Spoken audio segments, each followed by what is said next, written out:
Ba-da-ba-ba, ba-da-ba-ba. All right. Promoter 101. Promoter 101. Promoter 101. Promoter 101. Promoter 101. Promoter 101.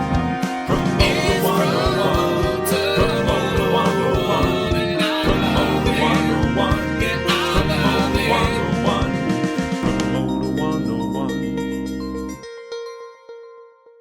This is John Schultz. I'm Windish. Charlie from Crescent Ballroom. Craig Newman. Dave Brooks. Dave Chumley here. Dave Ratner. John Holiday. Ted Bicknell. LX. Imong Shah. Elliot Lefkoe. Gerald B. Henley. Harlan Fry here. Jack Ross. Jason Miller. Jeffrey Fox. Joe Escalante. Blair LeBlanc. Martin Atkins. Neil Dixon. Nick Farkas. Paula Palazzo. And I'm on Promoter 101. Promoter 101. Promoter 101! Hello, Springfield. We are the Promoter 101s, and this is the first ditty. It's episode 33. Please give it up for Mr. Luke Pierce on the magical mic. Great to be back, Dan. The Tacoma Dome's Kim Badir is going to be on. We're also going to be joined by New Frontier Touring's Paul Lohr and Trip Brown, our buddy from Lithuania, the music mogul Renata Dekujas. Plus, Psycho Steve presents Stephen Chilton plays 3 questions, and Scott Perry's back to talk about tech. Hi, I'm Michael Yerke from Live Nation. I'm the president of talent for House of Blues Entertainment at Live Nation, and you're here at Promoter 101. Happy to announce some details on Promoters 101 Live. We mentioned last week that we'll be in Seattle, and now we're stoked to confirm it's going to be at the Western Arts Alliance. We'll be joined by ICM Partners Andrea Johnson. Promoter 101 will be live October 12th in Boston, Massachusetts. We'll be on campus at Berklee Popular Music Institute. More information will be announced on that on following podcasts. And Nashville, coming to you in October. Stay tuned for more details on where you'll be able to see Dan, myself, and some killer guest lives. And definitely go to the Country Music Hall of Fame.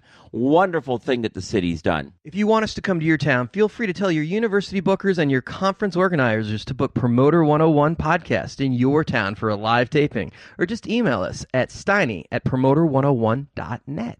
This is Mike Hayes with ICM. You're on Promoter 101. Vince, let's talk about what's going on with the festivals. I mean, we had Firefest that went weird, and now Pemberton's gone away.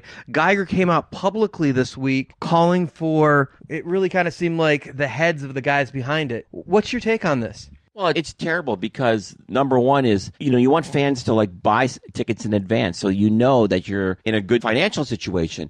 Now, things like this at Pemberton where kids buy tickets and they can't even get a refund when the show cancels. It's terrible, and I actually agree with what Mark's doing. These guys are hiding behind a corporate veil saying they have no money. But unfortunately here, what they're doing is really terrible things to the fans. Now, it's not like Mark to come out publicly and take people on in the media.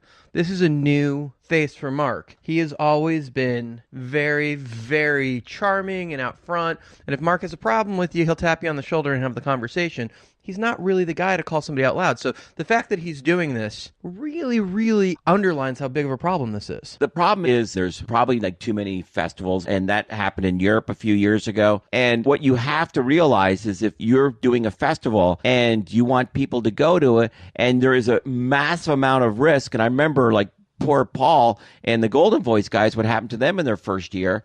This is something that you have to be aware of. And as being a recovering promoter, I always said, what did it take to be a promoter? It's to take $50,000, put it in a room and light it on fire. And if you put it out, you can't be a promoter. Let's move on and talk about the FBI is getting involved with an investigation of Firefest. So this will be interesting because the FBI is chasing down the money on something that's happened outside the U.S., but the tickets were primarily sold here. The fact that they're getting involved and it's moved on to that level because of the attention, that should really change the game as far as fraud, as far as the industry, right? Well, here's the issue, is it sounds like the organizers of this was basically a fraud to begin with. And what he did to raise money, where he got his money from, the fact that he had no professionals involved in this, the fact that they didn't even have a location, really going into this thing, and it was really basically a fraud in every sense of the word, right?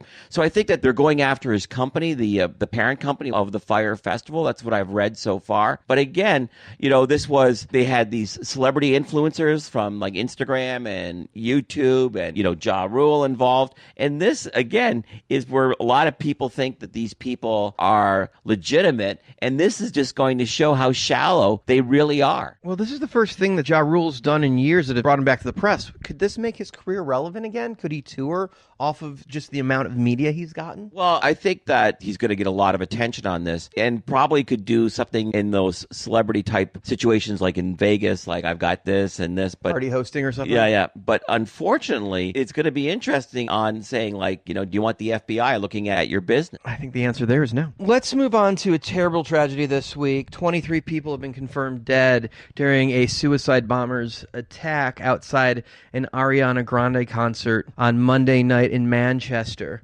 This is a game changer that not only once we've secured the inside of the arena, now we got to worry about the outside and the protection of our fans and our children at that. Well, it really happened for me, and this is like personal, for the Bataclan. I was in New Orleans, and my wife and I woke up after flying into New Orleans for a wonderful wedding. And I remember I would said to myself, like, if I was in Paris and I saw that the Eagles of Death Metal were playing at the Bataclan, I just would go because it just would be something so much fun, the French and everything else.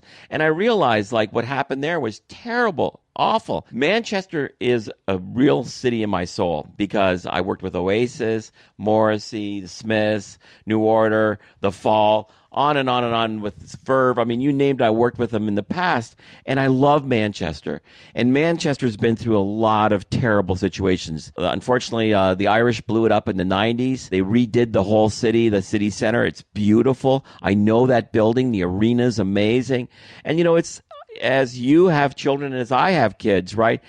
I really enjoy taking my kids to shows and watching them like interact and love the music and love the situation. I love going to shows, and I want my children to love going to shows. This is insane, and it's terrible, and it's true terror of an unbelievable magnitude. And I feel terrible for the people of Manchester. I feel terrible for the people that lost family members or were injured. And obviously, Ariana Grande, her biggest headline is going to be this terrible tragedy. Yeah, unfortunately for Ariana, she has halted her tour, which I think is the right thing to do. And I understand that she's taking this very hard. She feels very responsible, although I don't think you can possibly put any responsibility on her. This was an act of madman. Nothing she could have done to prevent this, although you're right, this will be tagged to her forever. And she was on a very successful run. And at the point, she's got to halt her tour, which was the right thing to do. I definitely give them credit for that. But now it's, what do you do in Europe if you're doing pop tours? It's like, is this going to affect things? In the rest of the world, this could really have big implications on how shows roll out. I mean, the Katy Perry tour is getting announced for America this week. You assume that parents might be concerned about letting their kids go to big rock concerts like that. That's going to affect the entire industry. You're completely correct on the fact that, like you say, well, I have a 10-year-old, would I drop him off at a show now, right? Would I feel that I have to go there with him to the point that he's 18 years old, that I would be so nervous? And this is the thing, is that the Bataclan bombers exploded bombs outside a soccer stadium, as you know, right? So this affects every sort of live type event. And this is the scary thing about it, is like, will this affect every sort of large gathering? Because the greatest thing that I'll say to you, right, and this is what I really love, I love festivals, right? And I really mean that. And I love going to shows. And what the great thing is about going to these things, it's such a great mix of people. You really enjoy yourself. But if you have to worry like just getting into the building or getting out of the building, that's the terrible thing. Years to come, we're going to hear more and more about this as the weeks to come, too. This is a tragedy that's not going to go away anytime soon.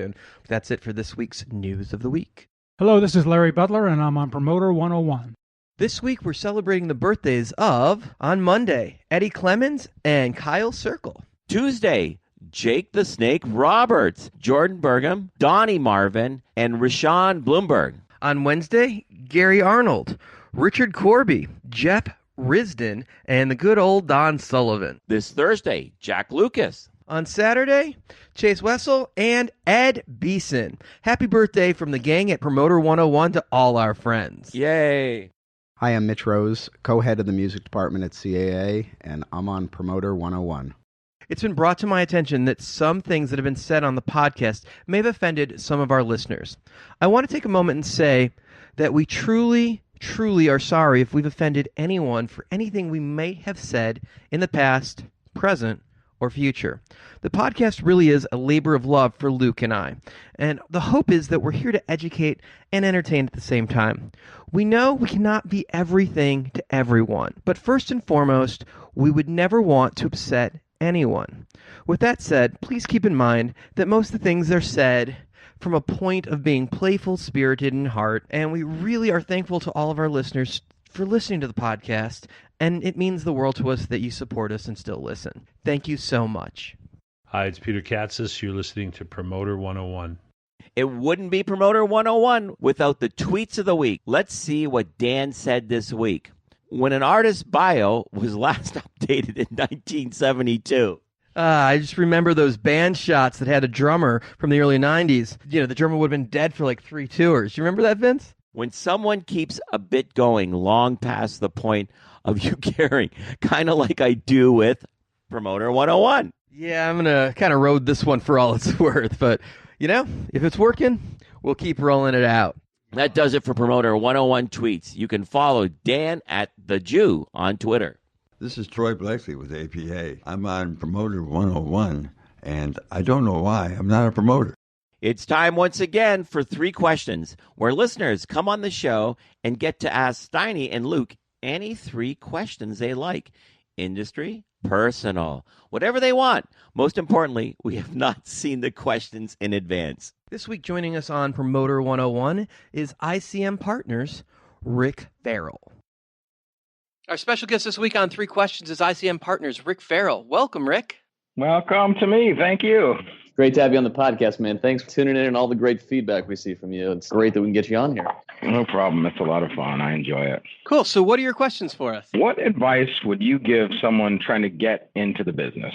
That's a really interesting question. We, in fact, talked about this just very briefly about Dan's story about getting into the music business on a previous podcast, but my advice would be take as many informational meetings as possible, be informed as possible. You know, there's a ton of free resources about the music business available to you out there. You can pick up books that have historical anecdotes like The Mailroom by David Resnick or How the Music Business Works. There's free trade publications in music business news and Billboard. Be current and on the up and up about what's happening. And just reach out to people. What I've found in my experience in the business is if you reach out to people and request a 15 or 20 minute interview or a cup of coffee or even a lunch, people are willing to give you the time to do it. So develop resources, develop networks of people, and see what comes from there. Right on. Well, number 2, who were your biggest influences? For me, it's guys like Bill Silva that just always had time to explain things. Always tried to explain what I was doing wrong or what I was missing and maybe give me a little insight on why the industry works the way it does. Also, Andy Summers at a very young age would take my collect phone calls when I'd call from school to book a $100 punk rock band. So, yeah, early on days of trying to explain those things to me when those guys didn't have to take the time at all. That's awesome. Before I even got into business, I had read a lot about Jerry Weintraub and the life that he led and the way he led his life. And I always have been a huge admirer of him. Was, of course, very sad about his passing last year, and really looked up to his story as something that was very incredible. And I had the chance to meet him on a few occasions, which was very cool for me. But living today, I look up very greatly to my partner David Britz at Works Entertainment. I count him as a trusted confidant and mentor. He's taught me a lot, brought me into a company and a close family of friends that has been really meaningful for me. Look up to guys like Brian Hill at CAA, who's an incredible agent and an even better family person. I count Dan as a friend and a mentor and an influence as well, too. He's a wealth of knowledge and a great resource. Flattery will get you everywhere, asshole. And what is the strangest thing that you have ever had to provide on an artist rider? I don't know. I get the request for a dozen unboxed sandalwood candles. That was weird to me. I mean, it's kind of specific, but I was a little thrown aback by that. Dan, you probably have some really good answers to this. It's been a long time since I've fulfilled a rider personally, in a very long time, to be honest with you. Unless it's like a comedy show or something where it's like a mic and a check kind of settlement where I'm just there. I run to the grocery store and pick up the Diet Coke and peanut butter. But for the most part, it's been a long time, but I can remember back when I was booking clubs that I want to say it was Manor Astromen that have it on their rider that they have to have certain snacks. I want to say it was Little Debbie snack foods, that the show does not work without them. I'm pretty sure it was Man or Astro Man, and I'm pretty sure it was Little Debbie. But it was hilarious because it was just their way of finding out if you were reading the writer or not, because they never actually used them in the show, but they did enjoy them vigorously. Like the brown M&Ms, just making sure you're reading the writer. Yeah, I mean, there's always the bigger rock shows have some things in there that I find interesting. Like the guys are on the road and they don't have time to do their laundry all the time. So socks are a big thing for the bigger tours. You see a lot. It's not rare to see condoms from time to time. Now that the bands play some of these markets where marijuana is legal, you'll usually see something like they want the runner to be ready to take them to the dispensary in those markets because they want the experience of going themselves and seeing what that's all about. Instead, they're not asking us to buy them weed per se, but they're asking us to take them so they can have that experience. Because I find people want that experience. I think one of my favorite writers that I've seen out there on the internet, I know Foo Fighters has a coloring book inside of their writer, which seems really creative and playful way of communicating what I imagine is a pretty massive set of production and hospitality needs. One of my favorite things that's out there, if you're a fan of the show 30 Rock, the writers of 30 Rock created a fictional writer for Tracy Jordan, who was the fictional character played by Tracy Morgan. And one of the things that was required on Tracy Jordan's writer was Tracy to be entertained backstage by Michael McDonald and a piano. If Michael McDonald and a piano are not available, then Michael McDonald and a keyboard would be sufficient. I just thought that was a brilliant thing. Awesome. Hey, Rick, thank you so much for taking time out and being on 3 Questions on Promoter 101 for us. You are welcome. Thank you, guys. Thanks for joining on Promoter 101. For 3 questions, Rick, if you'd like to be asking us the 3 question on an upcoming Promoter 101 podcast, please email us at steiny@promoter101.net. Hey, it's David Britz from Works Entertainment, and you are listening to Promoter 101 with Steiny and Luke. This week, Kilimanjaro's Live's Stuart Galbraith.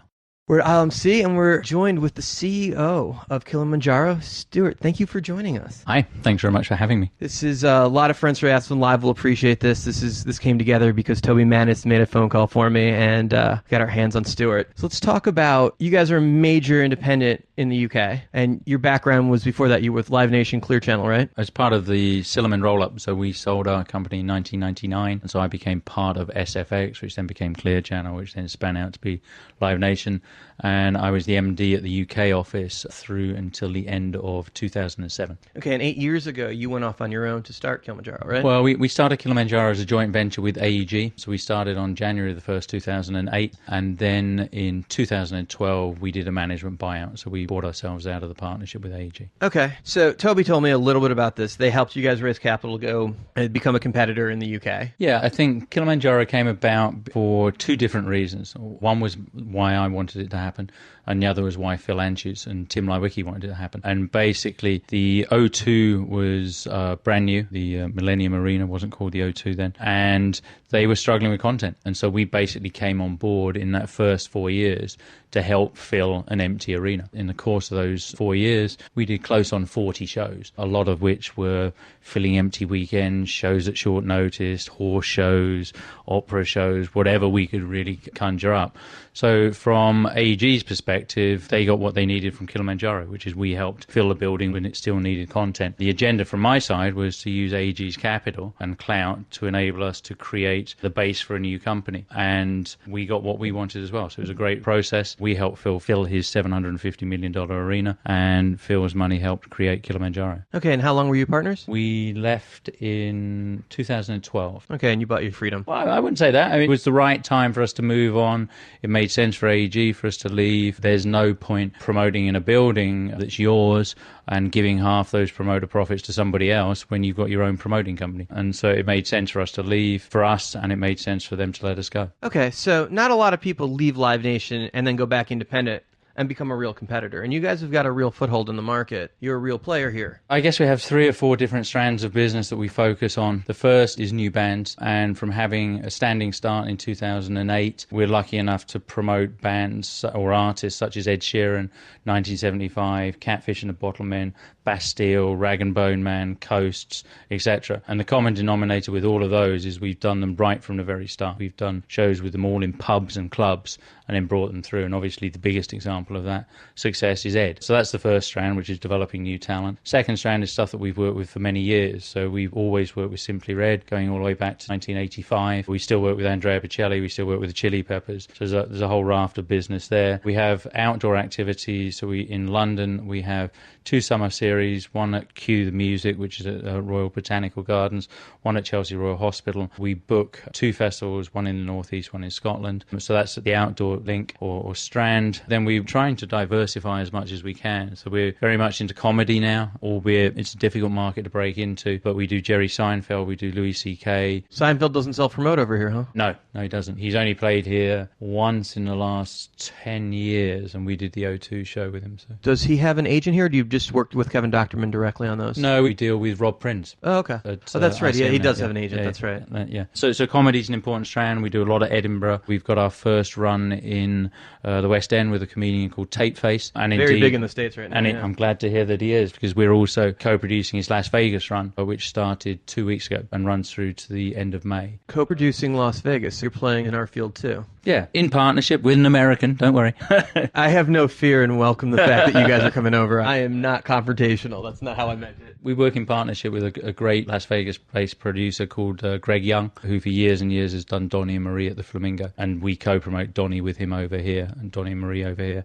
So it was very natural to go back and just say, look, do you want to do Tapeface? So we're doing that together. So we have that, and then we're also venturing into the world of theatre now. So we're silent investors in productions such as Groundhog Day, School of Rock, Kinky Boots, Wicked, and then we've got about 4 or 5 small development shows. Internationally or just here in Europe? We were in the audience on Broadway. I'm in Groundhog Day on Broadway. We're part of the Wicked International Tour. We're an associate producer on that. So very similar to Nederlander. Nowhere near that scale, I'm sorry to say. But a similar model. Yeah, and what we're looking to do, though, is to become more involved in that world as a lead producer. So we've got 3 or 4 small productions that we're working on now. But you diversified. Yeah, absolutely. And the reason for the diversification is to give us a stronger, broader base, but also there's no point. We're not the scale of Live Nation. We're not the scale of AEG. And if somebody comes up with a $200 million offer, we're not going to be able to match that. But we have great relationships with other artists and managers and agents, and we deliver a great service. So, and I think in the world of corporatism and consolidation, there's always a need and there's always a wish for an independent alternative, and we're very happy that many people use us as that. That makes a lot of sense. So in the next year, what's the focus? Well, we had our most successful year ever last year. Congratulations. Thank you. I think we're on track to beat that this year. And next year, we already know will be bigger than this year.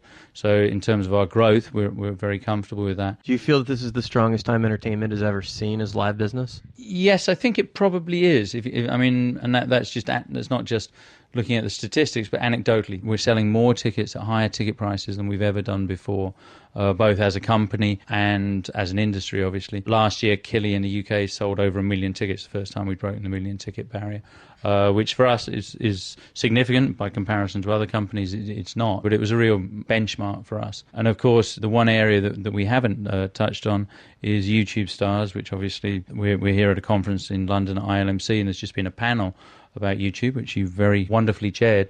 But I think that we've got a really good position in that world now, because I think we promote more YouTube tours than anybody else in the UK. And they vary in size. They can be a few hundred, but at the upper end, we're already into sort of 3,000, 4,000, 5,000 people in London at Hammersmith. And now we've set up our own YouTube management company because we saw a niche for it and a need for it. And so we now manage 10 YouTube stars ourselves. Is that through Free Focus? Yeah, Free Focus is the partnership, and Mark and Kilian are partners in that, along with 4 other guys. Mark Walker, obviously, as you're talking about. And Mark, of course, is sitting on that panel. He's got a lot going on with the different plates of what they're doing there. He was talking about that a large percentage of his gross, particularly him as a buyer last year, his net came from the digital space. But what we didn't talk about during the panel, but we did talk about earlier in the pre-interview, was he does far less digital shows than other shows. So the fact that he makes the vast majority of his profit in that digital space, but yet does a smaller percentage of shows there, clearly shows growth in that space, and it makes sense that you guys are building there. Yeah, and indeed, we ran his numbers just a couple of weeks ago. 70% of his income came from digital last year. And working with those stars in the main tends to be different from producing just a normal rock and roll or promoting a normal rock and roll show, because it's all well and good to say you're a great YouTube star or you're a great digital star and you've got all of this following. But if you haven't got a live show, then nobody's going to come and see you a second time. They may come and see you the first time, but if the show is not up to it, they're not going to come back and see you again. So we tend to, on most of those digital tours, tend to produce them rather than promote them. So we'll literally, as you heard on the panel with Rose and Rosie, we'll actually go into a room, put them in a room with a writer, put them in the room with a production manager, and manufacture a show that effectively is building a TV show that lasts an hour and a half. So rather than promoting it, we're producing it. And once you come out with the concept of the idea, we then go out and manufacture the show for them. So the set, the PA, the lights, etc. And we actually then produce it on the road. And so while we're doing fewer shows, the role is much bigger, and actually the returns are higher than you would normally get on a tiny percentage rock and roll show. The concept of producing seems like there's just genius there. If you're already promoting it, you might as well get your feet dirty and take the extra cut. That makes a whole lot of sense. Well, it's almost the other way around, because if you don't produce the show, you have nothing to promote. So if you can't sit in the room with the stars and come up with something that you know is going to work live, then there is no tour. So we're actually originating the product and then going out and promoting it. So. I have a hard time in this day and age thinking a company is successful if you guys have a hard time finding content to put on sale. We are always after more. Choking like a true promoter. So you guys are in the festival space as well, right? Yep. Okay, can we talk about that for a minute? Yeah. So we're much less in the festival space than we used to be, just purely and simply because the market, in my opinion, particularly in the UK, but certainly in other parts of Europe, is overheated. So in London, we produce a summer series at Q, which is a series of 6 shows. They're 8,000 capacity, and that's one project. And then we have a series of 4 shows now, or an annual series at Royal Hospital Chelsea, which is 7,000 capacity. We also book Belladrum, which is now Scotland's biggest camping festival, with the demise of Tea in the Park. How many people? It's 20,000. It's only 20,000 for a weekend. And then previously we've been in the marketplace as Kili with Sonosphere. Sonosphere was a touring rock festival that in its 5-year life played 49 shows, everywhere from Istanbul to Helsinki and most places in between. And the preeminent headliners for that were Metallica and Iron Maiden. It's still an occasional festival that we run in territories where it makes sense, but it's not something we have to do every single year. A Monsters of Rock Ozfest kind of thing?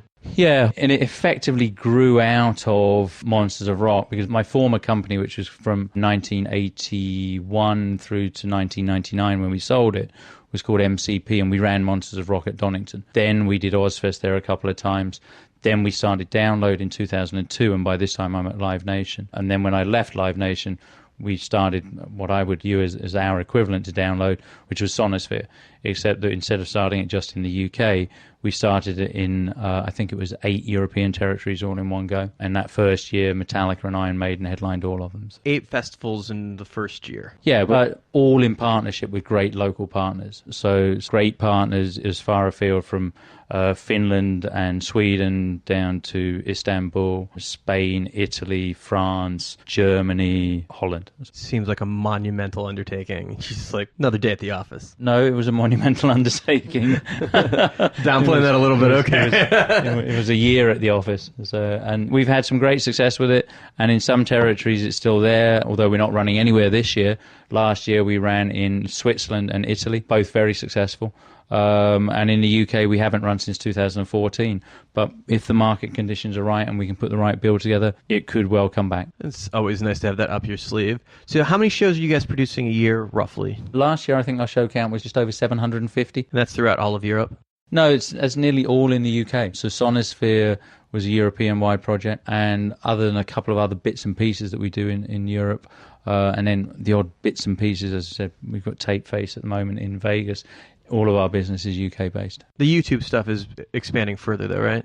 Yes, it is. And there's certainly Mark's working on at least 3 projects that we're looking at taking elsewhere, including into America. So. We've talked about your success. Let's talk about how you got here. Obviously, college. You started in university. Yeah. How did you go from university to that world of getting eaten up by Live Nation, Clear Channel, Silverman? Well, the 70s and 80s, in the UK, there was a standard route into the industry, which is you went to college and or university, and you were a social secretary or a booker. So you can look through the industry now and you can point to people like John Giddings, Barry Dickens, Harvey Goldsmith, and probably another 10 names that you'll have heard of, all of whom were college bookers. And I was sort of at the end of that sort of period. So in 1980, I went to Leeds University and studied biophysics. And on the first day I was there, I joined the stage crew to start pushing boxes and never looked back. Started by pushing boxes, and now you get to settle big festivals and Vegas runs. Yes.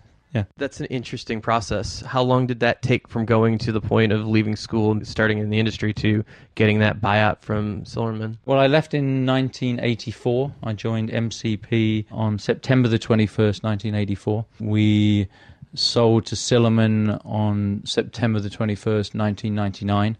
So that was 15 years. And then 8 years at Live Nation. We're coming up to our now 10th anniversary with Kilimanjaro. So you're brand new in the business. Yeah. All right, before I let you go, where do you think the industry is going? Is it the live version? Is it more festivals? Is it more about the intimate experience? I think as a promoter or as a producer, and we touched on it earlier on, I think there's a massive range of what you can do with the skill sets that we have. And it's not just about rock and roll. And it's that people will pay good money for tickets to see something if you get it right. And that can be whether it be a visitor attraction. I mean, we're involved in a Dinosaurs in the Wild attraction. Whether it be immersive theatre, we're also involved in a thing called Crystal Maze here in London, which has now had just under 200,000 people go through it in the course of a year and a half. Whether it be a YouTube tour. So I think the first thing is you need to be as diverse as you possibly can. The second thing is I think we've got some real challenges facing the industry if you want to start looking at pure music, and that is of secondary ticketing. And while many people are sharing in it, I actually think it will be the death of our industry because I think that we will superheat the industry. Are you talking about the Ticketmaster Platinums and the VIP programs, or? I'm talking about the fact that if somebody pays $1,000 or £1,000 for a ticket, it's potentially 20 tickets that they didn't buy for 50. And I would we're eating up our own audience as a promoter in the market. So, and I would much rather see somebody come and see 20 shows at a sensible price and a fair price than see one person see one show for what they're happy to pay. I mean, nobody's making anybody spend £1,000. But it's a supply and demand thing where suddenly we've demanded the money. They cannot supply more money to go to their shows. Absolutely. And also, in particular reference to the UK, with the lack of legislation there is in the UK, the secondary sector is where we're running into all the problems with our customers that we face on the front doors each night. It's where people are being defrauded. It's where people are buying tickets that they think are at the front of the house. They turn out to be at the back of the house, or the ticket doesn't exist. And the rules that apply to us in selling a primary ticket in terms of transparency and having to be open and clear with a customer just are not applied in the same way to the secondary market. And I'm glad to say there is now a momentum in the UK. We're one of only 2 promoters that's part of an organisation called Fanfare Alliance, and there's a massive lobbying process going on with government, and we are starting to make progress, and I think that something will actually come of it, hopefully in the relatively next few months. All right. Now, there's something in the UK that you guys have that, and maybe it's across Europe, but I've never seen in the States. It sure used to be a thing, history. You can control normally what venue an act plays. They listen to the promoter who has history on what venue to play next, and they take that seriously, way more seriously than they do in the States or Canada. Do you find that to be true?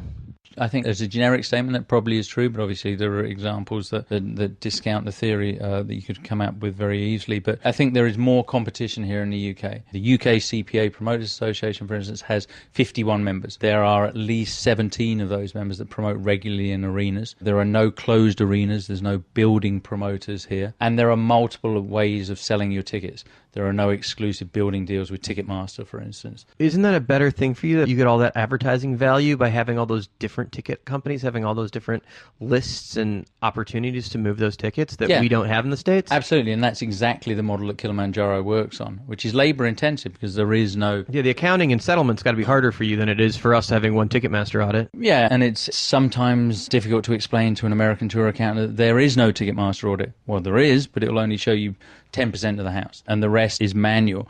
And the frustration for us, I guess, is that there has been, we could as an industry have been providing a much better customer service as long ago as 10 years ago, because if everybody's ticketing companies and buildings would have talked to each other and shared barcodes and shared technology, we could have had people coming into our concerts using their phone as access 5 years ago. But we still don't have it. And we don't have it because the big players won't talk to each other, won't accept their technology and share it. So we still have this ludicrous situation. We are mailing out hard tickets come to a 21st century venue. Jay Marciano talked to us in Aspen on the podcast about ticketing was going to change, that there'd be a host company at the arenas, and then there'd be many other companies following this UK thing, possibly coming into America soon. But he saw somebody handling the accounting, a master ticketing company, whether it was Access, I think in his golden mind that would possibly be the host, but many other people utilizing that, and he felt like that was going to be something moving on into all parts of the world where people were going to get used to seeing this happen, where exclusives would wind up going away. And I know that Amazon has rolled out here with their ticketing platform. Have you guys experienced any of that yet? Yeah, we've actually worked with Amazon for nearly 2.5 years now, because their first iteration here was something called Amazon Local, which was clunky and it was hard work. They've obviously about 1.5 years ago rebranded that into Amazon Tickets, and indeed they're our headline sponsor at Q and Chelsea for the next 5 years. So unlikely that you're going to speak badly about them here. No, I'll be honest about them, which is that they're administratively slow. They're building what is obviously going to be a huge business. And it seems like they're investing rapidly in it. They're investing a great deal of money. They're investing a great deal of money in infrastructure and in staff. Plus, they've got rollouts, ambitions around the world. I can't help but notice that Jeff White from Ticketfly is sitting next to you, very concerned as you're making this pitch. Sorry, I didn't mean to interrupt. It's just Jeff's face was incredible. Actually, the last person I said hello to in the lift as I came up was Geraldine, who's the CEO from Amazon. But I think it's good that Amazon are coming into the marketplace, because what they've actually brought to our business is access to a huge database that previously we didn't have. And so my view on Amazon and the tickets that we sell through Amazon is they're almost incremental, because I've still got my distribution through the likes of C Tickets, which is a big company here in the UK, or Ticketmaster or Access. But I can now plug Amazon in as well. And the tickets that they sell to date are all on the basis of their own marketing initiatives. So that's over and above everything that I'm But you get to use doing. that on top of the other platforms. Yes, So you get to absolutely. use everything. And the jealousy that comes in my mind, because in America, does Ticketfly in the UK, Jeff? Okay, so Ticketfly and Pandora are the same company in the States. Well, I guess they'd be the same company everywhere, but they exist in the States. So we can get to a Pandora music listener through Ticketfly, and it'll push a notice, and the technology's there. But if I could partner that with Amazon and have all of the best things in Ticketmaster's list and Access list and use all of them, I would have to spend so much less money marketing a show. The genius of giving that up. Now, I imagine that affects the rebate on the ticketing on the other side, because the exclusive is gone. No, well, we've never had an exclusive, and that's always been our model at Kilimanjaro, which is distribution. We sell tickets through as many outlets as we can, albeit, obviously, you only have so much inventory. But if I can be on 5 newsletters that are going out to 3 million people each, then that's got to be better for me than being on one newsletter that goes out to just one set of people. And the first and foremost, most important thing is selling the ticket. It's not about the rebate, because if you don't sell the ticket in the first place, there is no rebate. And also, the show doesn't make money. The show loses money. So I would rather have my tickets distributed as widely as I possibly can and make use of all the marketing outlets I can, rather than signing an exclusive. I'm thinking about that, and I'm actually, Jason Zink's laying on the bed, and I'm kind of thinking about what your reaction actually would be to that. Is the concept of that same thing, because it's very American thought, is the rebate first, is the most important deal when you're cutting those deals sometimes of what's a friendly venue and what's not. For me, the future of ticketing is having a system similar to that's used on the West End or Broadway, where we've got one inventory of tickets that people can access through an API, through a plugin, and we can all sell it real time. Because then I'm not going to be reliant upon a Ticketmaster or an Access or whatever, but I can go to anybody that's got a massive database and go, hey, do you want to sell my tickets? Because you can make a little bit of money out of selling them, plus you can offer it as a service to your customer. So why don't I do a deal with a budget airline? I mean, take EasyJet. EasyJet flies 10 million people in and out of London every year. Their database is huge. Every time you go onto EasyJet to buy a ticket, they're trying to upsell you everything you possibly can want to ever buy. You're going to be in London for the night? How about seeing Rose and Rosie? Exactly. And also, it works the other way around, because if they're flying in from Dublin, you can sell them something in Dublin as well. You get it both ways. Just like a canoe trip. Yeah, it makes sense. Yeah. The genius of that just fires on all cylinders. But yeah, and Jay, as they own Access, clearly they want to be the host system doing the accounting. But with the technology would seemingly exist now that it doesn't matter where you process the ticket through. It just comes from the same allotment, and there's not one company sold out. Well, another 3 companies have tickets available. Yeah, but that's what, and I referred earlier on to our lack of service in terms of what we could be providing to the customer and fail to do so as an industry. At this point in time, I can't see that automation coming in quickly in rock and roll. It has already in the West End, it has on Broadway, because they get it, and everybody buys from the same stock electronically. Whereas here, we have to manually move tickets around. I was going to say, so that's where the labor-intensive part comes in. Yeah, I've got 5 people in my office that do nothing but move tickets. Kind of like the old days when we used to run tickets to record stores and then try and get ticket counts from those kids. Which was an absolute nightmare, and I'm so happy to not do that anymore. It's amazing. But I think you guys have a better system than we had, I'm guessing. Do you use shoeboxes? No, we use carrier pigeons.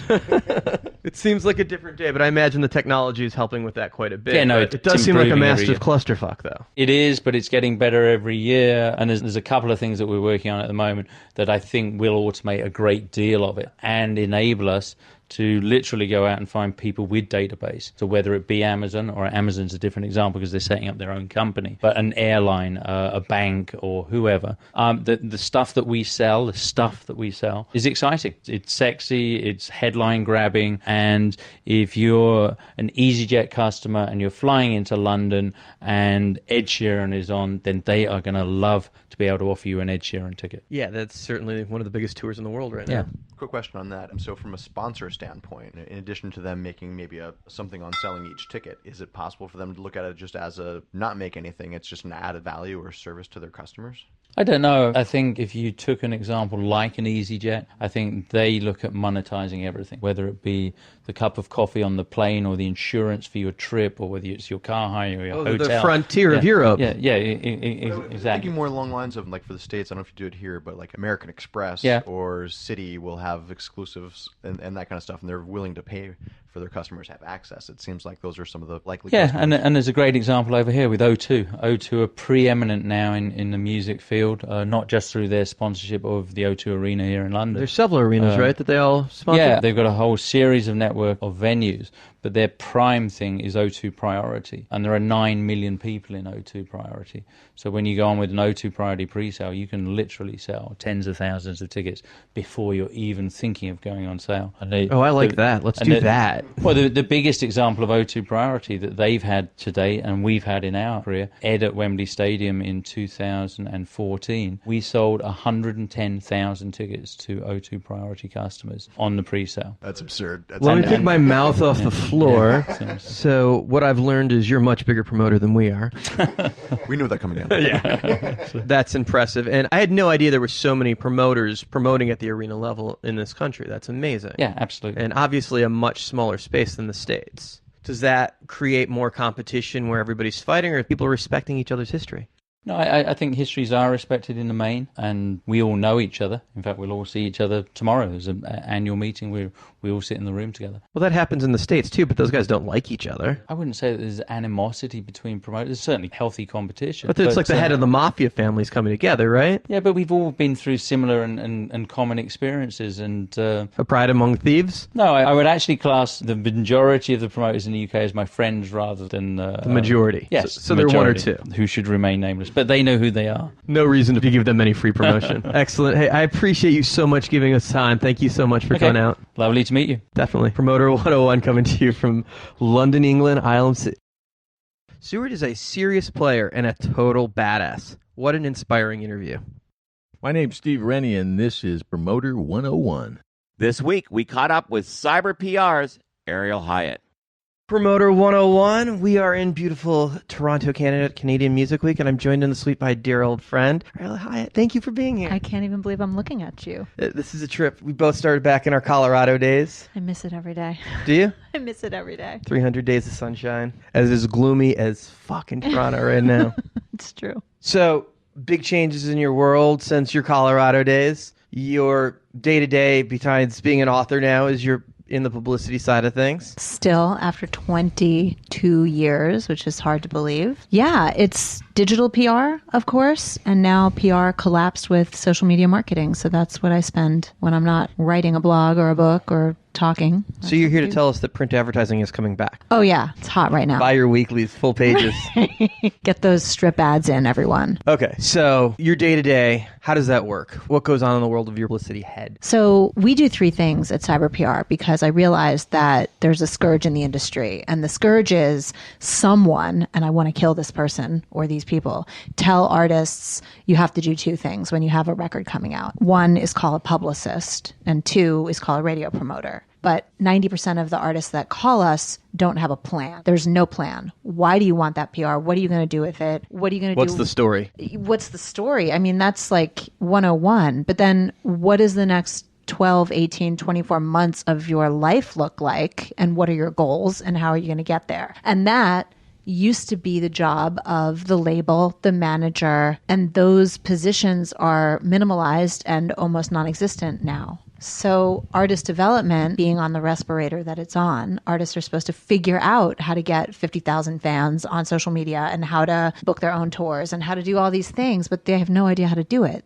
They just put out an EP and go get PR. And you've written a book that explains just that, right? I've written a book that explains a lot about foundational building online and then how to leverage that to get a crowdfunding campaign together, because how are you going to pay for all this? So my day is part teaching artists about marketing plans and long-term view, part doing straight up PR, blogs, podcasts, internet radio stations, what's left of them, which is very little. Thank you, Spotify. And then the third part is really helping them understand their social media and how to be good at it and not suck. Okay, and you've always been outgoing and been able to work the phones and get writers to talk about your band. Part of it is, A, if you've got Eric Clapton, they're going to write about it, but if you don't, a little bit of charm and finesse goes a long way. Just like promotion. It's the same thing. It's like charm and finesse is less and less interesting with the blogosphere. It's cool factor that they're looking for and trend. So how does it look? Is the graphic cool?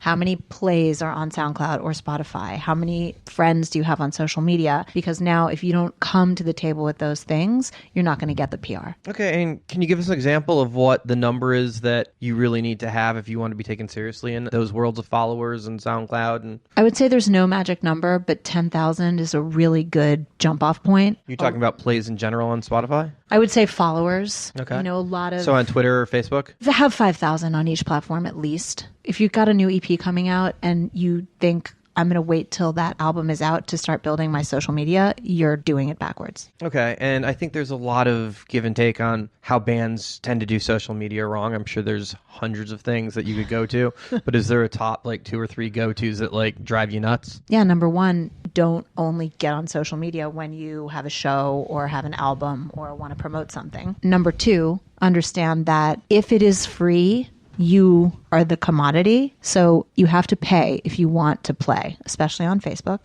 And number 3, figure out what your brand story is and weave it into your social media so that you're interesting and compelling. And you also have to care very much when people speak to you. You have to speak back. Okay, so when you hire a publicist and act, you should have a minimum of what kind of budget to get into that game, and that's a monthly fee, right? Publicists normally do work on monthly fees. There are thousands of music publicists in the U.S. alone, and there's a wide range. I've seen... Well, obviously, there's the Cadillac, and then there's the Pintos. Right. And you start small, and you work up to the level that you're at. And also, start with someone that understands you and your market. I mean, I think that's the big mistake people make, is they go straight for if they have the budget, a huge PR firm because they represent a huge name, and they think that that's going to help them. But that PR firm might not be set up to help you with the foundational build if you don't have it yet. In a lot of cases, they're not going to take you on because they don't want to spend extra time working projects that are that much harder for them anyway. For that, but they also will take you on because you have the money and they can't hang the moon. Okay, so a minimal budget from a baby band that's trying to get to that world. What's a monthly budget for a little band can expect to find a starting world publicist? I think you can find a good, young, just starting out publicist for somewhere around $500 a month. Okay, and then the higher ends can get into the multiple thousands of dollars when you've got a very big career to manage and handle. Yeah, and a lot of personal hand-holding. Yeah, if you're trying to get on the Today Show, it's 10 grand a month. And these aren't 1 month deals. You can't just get a publicist for a month. It's not, you lock in for what, like a 6 month cycle minimum or something, right? 3 is a standard now, Okay. but obviously with the way that things are rolling out, like artists putting out 1 track a month for 4 months and then dropping an album, you do want to have a long-term look. Yeah, so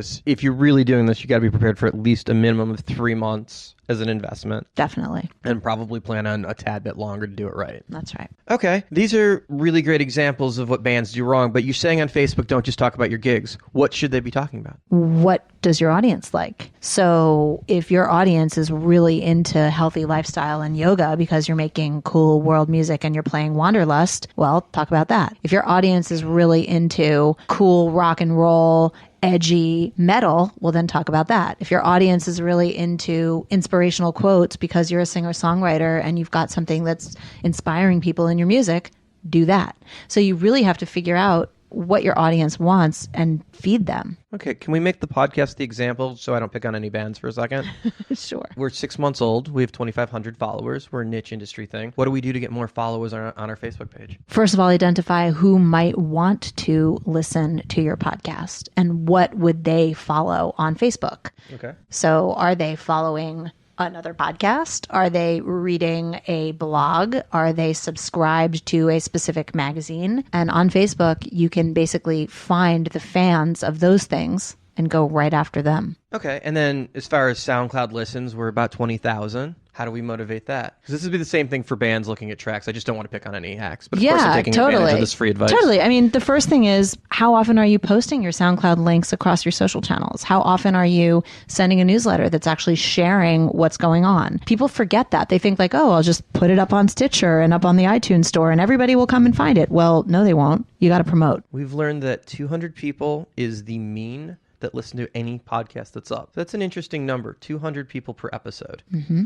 Now, we put up yesterday's episode that we recorded at Canadian Music Week live this morning, and it's multiples of that already in the first couple hours. So obviously there's an 80-20 rule as far as how that stuff works. Mm-hmm. And I think there's a lot of things that go on iTunes that nobody downloads except the people's parents. That's true. So there's definitely a back and forth on some of that stuff on who's actually listening and how that stuff works. But I'm curious on building an audience when it comes to Twitter, which I'm told is dead, but I don't actually think is the case. That is so not true. I mean, Twitter... I was told Facebook was dead 3 years ago too, but we spend more money there advertising our concerts than anywhere else. Right. Well, there you go. And I'm fascinated by that and how that works. Actually, Steve, can you pick up a mic? Stephen Riff's in the room, and I don't want to take advantage of not having you here for this. So we're talking about the concept of what we spend on digital media now, and Stephen Riff's in the room, so I gotta take advantage of this. What do you guys spend now versus print versus online to promote your shows, percentage-wise? I would say probably 75% of it is all online. And for a club show, you're talking about a $2,000, $3,000 budget, give or take, right? Something at the Danforth? I would say, 10% of the gross. So a Danforth show, typically, a marketing budget would be anywhere, between $2,000 and $3,500, maybe $4,000. Okay, so you're spending $2,000 on a $2,500 budget, roughly online. That's correct. Does that sound about right to you as where the world needs to be if you're trying to get the attention of music fans? Dead on. But then there's the other things, the halo effect things that you also have to put into play, like, are people signing up for my mailing list? Am I sending that mailing list out? Do people care about that? How do I get them to care about that? That isn't going to happen on Facebook. That's going to happen in other ways. And that's data metric stuff that you're getting into, right? Like maximizing that list and knowing who those people are. And just having the brain to, like, when someone comes to the venue to be like, hey, are you on my list? Like, it's 101. I mean, I think about how I find out about shows. I live in New York City.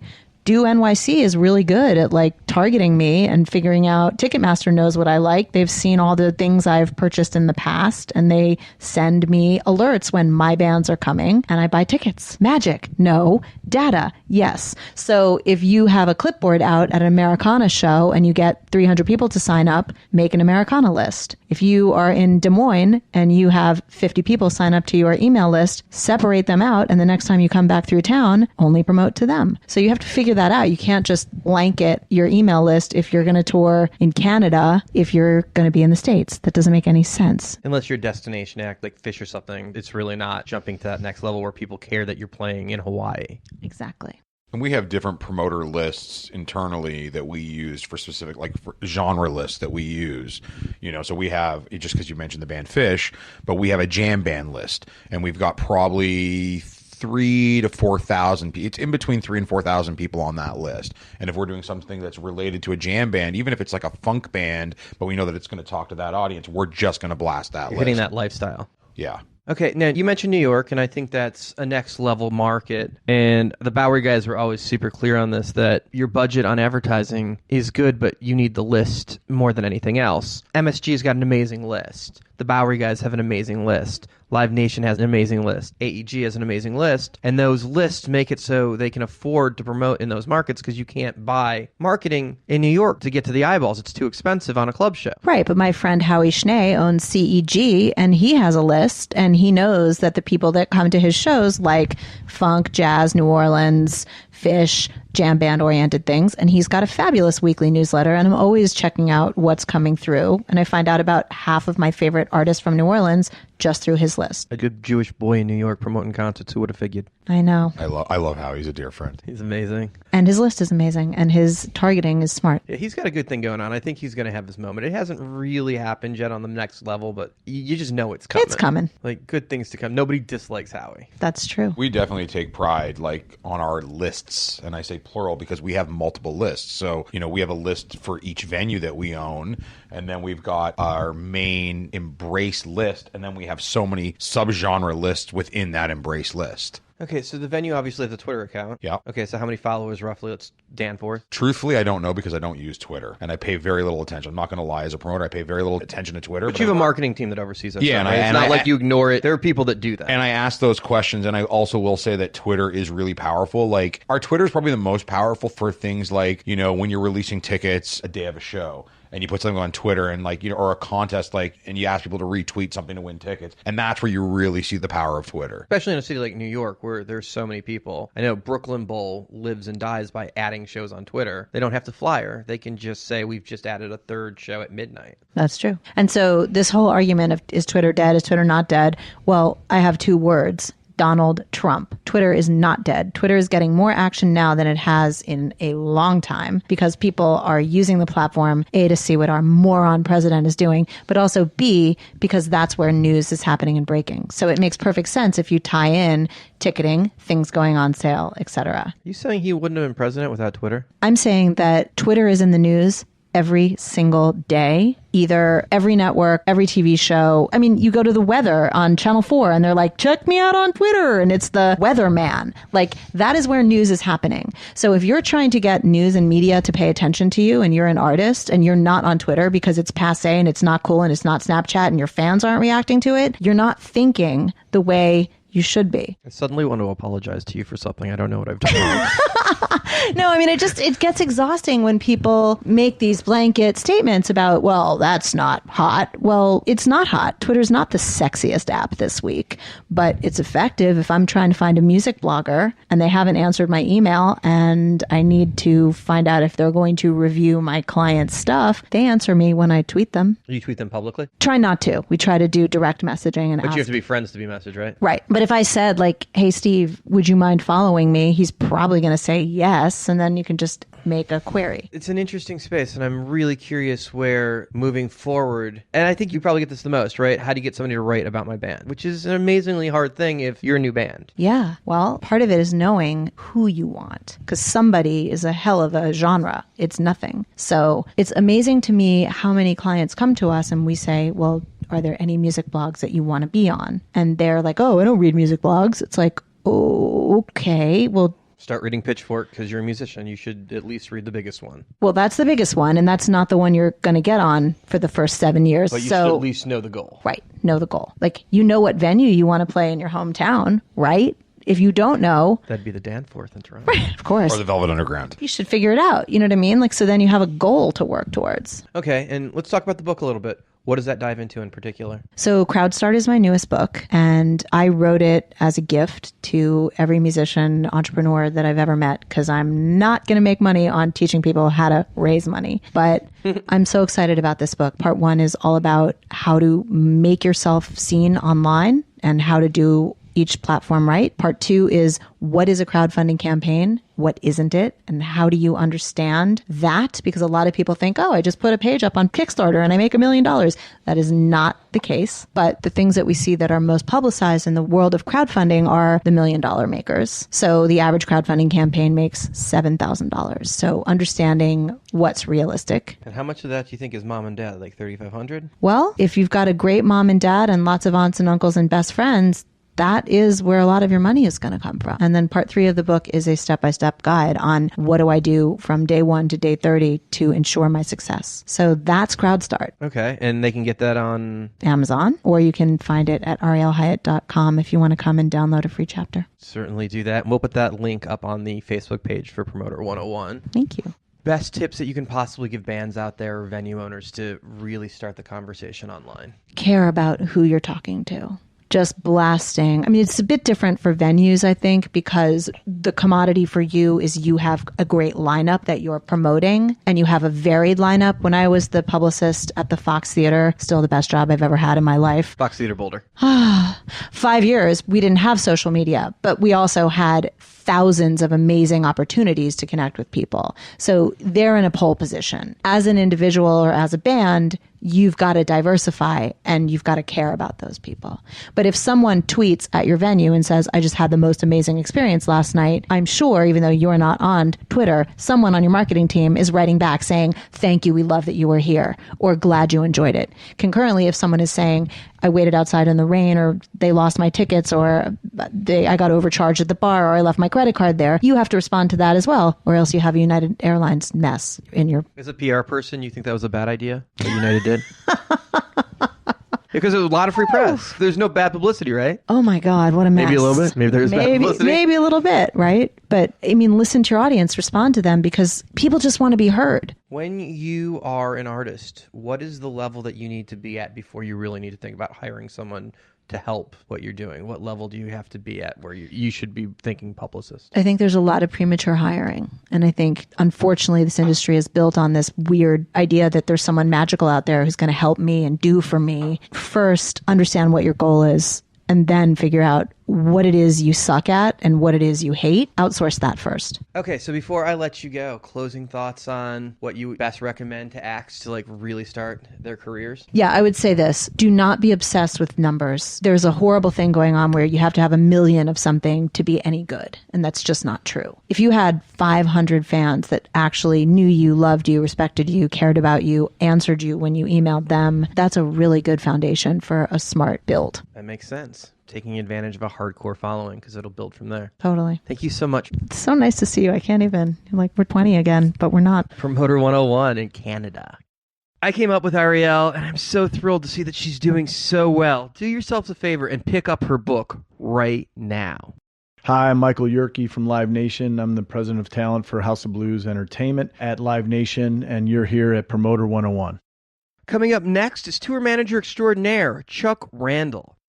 Promoter 101, we're Canadian Music Week, and in the room we have a legend joining us. Chuck Randall, thank you so much for being here, man. Dan, man, it's really great to be here with you. So the podcast has been graced with Stuart Ross and some of the other great names on the road, but man, you're an icon, and it's awesome to have you here. Thank you so much for taking the time. Thanks, man. I have been blessed to work with some of the industry's best bands. As you know, we've worked together how many years? Since 93, something like that. Must have been Bobby Weir and Rat Dog. Yeah, I remember a Spokane date because it's my favorite quote. Excuse me, Mr. Steinberg? Yeah, he's like, there seems to be an internet problem that you guys can't get together, and I just want to ask you, since I brought a full band, how come you weren't prepared to bring a full show?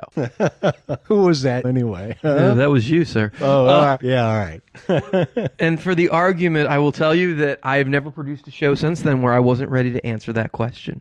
Listen, this may shock you, but I'm old school, Dan. You can tell by looking at me, right? I come from the great Bill Graham tradition. I was weaned by people like Bill Graham and John Shear. And one of Bill Graham's greatest quotes, and I still use it to this day, and it still applies. He was talking to his staff one day, and I happened to be eavesdropping. And he said to his staff, it's our responsibility to give the artist the impression that we really care. You're building relationships with these artists. Now, I think things have changed, obviously, over the last 20 years. I want right? to go back a second. We need to give the impression that we don't really need to care. All right, we just need to give the impression. You caught that. I don't know. I don't know what was between the lines there. The point was well taken. Build the relationship with the artist. There's a question for you.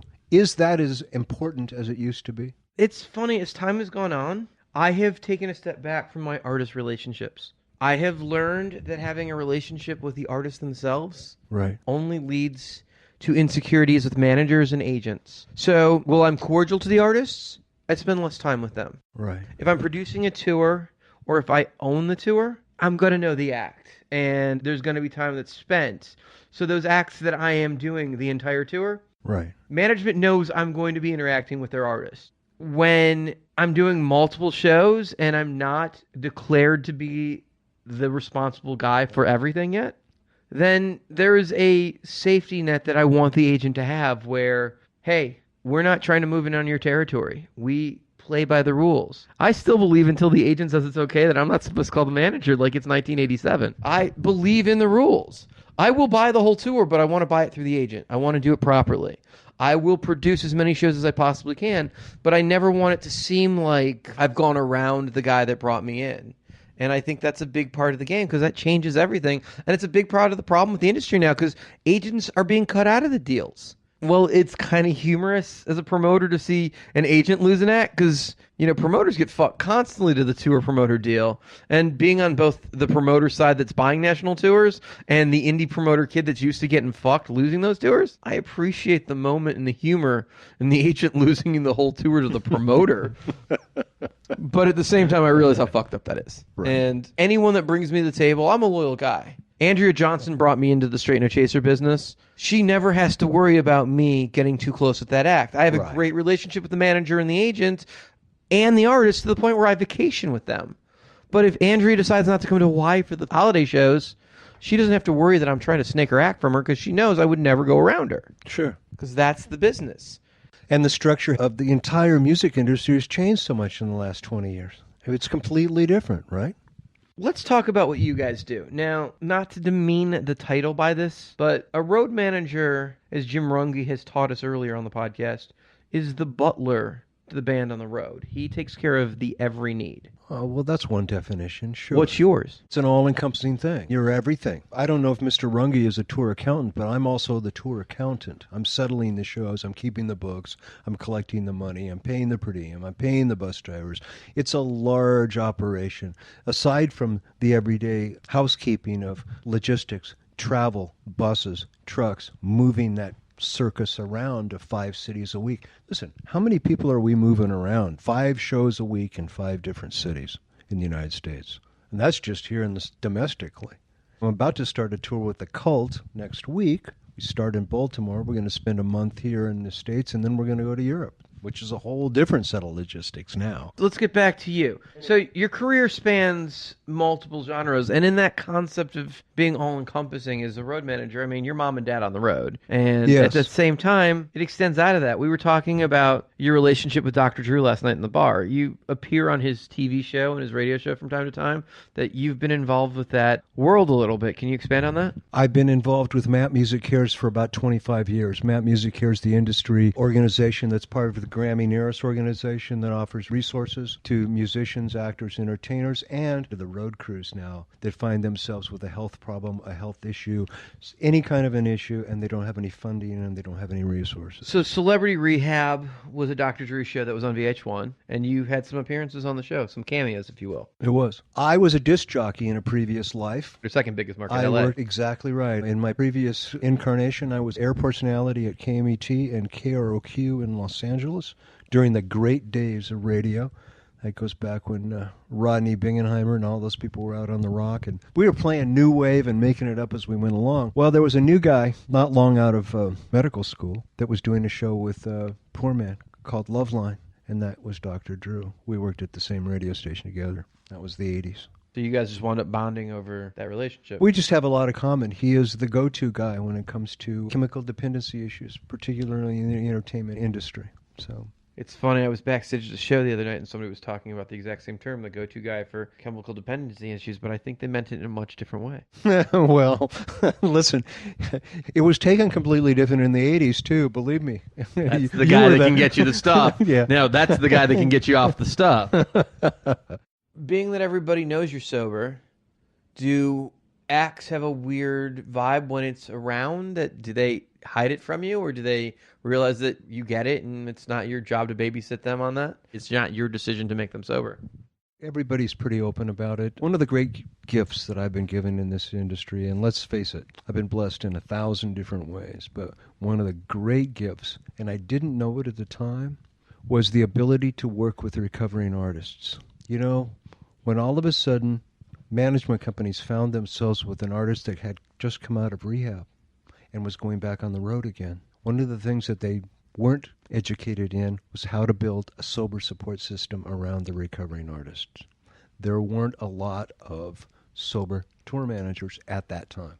One of the things that I've been able to help them do is to create a sober support system so they're, let's face it, the road is a difficult place, right? All the same temptations, all the same excesses, they're all out there. Now, think about that. If an artist gets out of rehab, you want a support system built on the road? You have to.